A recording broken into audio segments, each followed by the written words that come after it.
Sur cette vidéo, je vous propose un moyen très simple, une petite astuce pour pouvoir respirer, dissuader et protéger. C'est parti.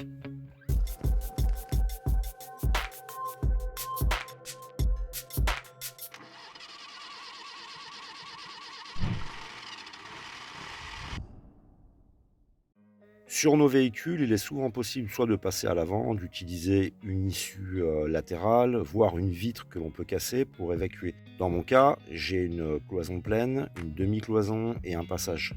Si je n'avais pas la moindre possibilité de sortir autrement, je ne ferais pas ce type de modification.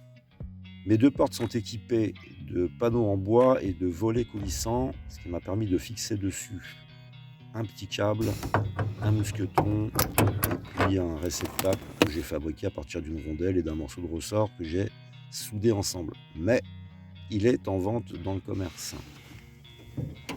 Le haut et le bas de la portière est équipé du même système et ça permet de le laisser entrouvert et ça bloque l'accès aussi à la poignée de l'autre porte.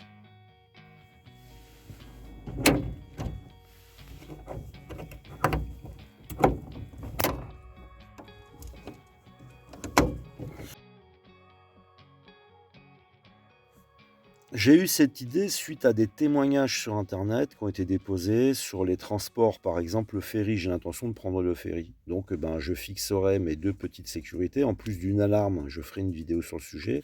Une petite alarme maison que j'ai faite, hein, branchée sur un klaxon.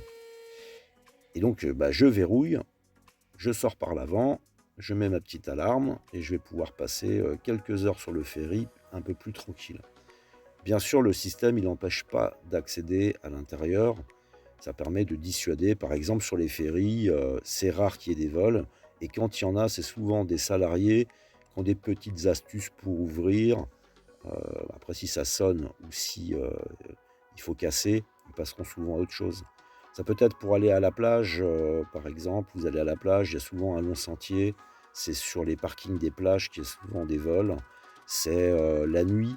Vous dormez dans un village, il y a 300-400 habitants.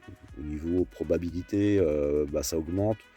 Tu peux dormir à la porte entrouverte sans que pendant ton sommeil, en fait, on te vole quelque chose. Personnellement, c'est pas pour empêcher l'accès, ce n'est pas pour l'agression, c'est surtout pour l'opportunisme, dissuader. Voilà, ça te protège ton matériel, tu dors tranquille. La personne, elle va tirer tout doucement sur la porte, elle veut te voler quelque chose pendant que tu dors. Ça va coincer, puis elle ira ailleurs, je pense, hein. Donc c'est plus pour la tranquillité d'esprit et pouvoir dormir perso, hein, la porte ouverte et en paix. Et à partir de petits éléments que vous pouvez adapter à vos véhicules, là je me suis pris sur la serrure, j'ai récupéré un vieux câble, j'ai fait un trou dans la carrosserie, j'ai brodé tout ça. Voilà, un petit mousqueton, tout est modifiable à votre sauce. C'est pour donner une idée en fait qui peut être intéressante dans certains cas, comme par exemple avec les animaux. Voilà, tu t'arrêtes, tu es dans le midi, il fait très chaud, tu t'arrêtes sur un supermarché, tu essayes d'être à l'ombre, mais des fois c'est pas suffisant. Puis tu as des animaux de compagnie, tu laisses un petit peu entrouvert, tu vas faire vite fait tes courses par exemple. En passant, dans un magasin de bricolage, j'ai jeté vite fait un œil et j'en ai trouvé un à vendre. Il y en a peut-être plusieurs modèles et qui a l'air en plus beaucoup plus solide que ma soudure. Il y a les nombreux témoignages que j'ai vus sur internet et j'ai une anecdote avec une connaissance qui a fait le Paris-Dakar, qui a fait le tour de l'Europe. Il ne s'est jamais fait agresser. Par contre, en Italie, il s'est arrêté une nuit et il s'était installé sur un petit bout d'herbe. Il avait mis son sac à dos sous sa tête. Et puis le matin, il s'est réveillé. Il avait dû bouger la nuit. Le sac à dos était plus là, la moto était plus là. Il lui restait son duvet et son slip. Voilà. Même si on n'est pas très nombreux à se lancer dans ce type de projet, je vais quand même continuer à partager quelques petites astuces. Pour ceux qui arrivent, n'hésitez pas à aller dans l'onglet vidéo et vous trouverez d'autres petites combines, petits bricolages qui peuvent être intéressants. Je n'ai pas eu pour le moment l'occasion de l'expérimenter.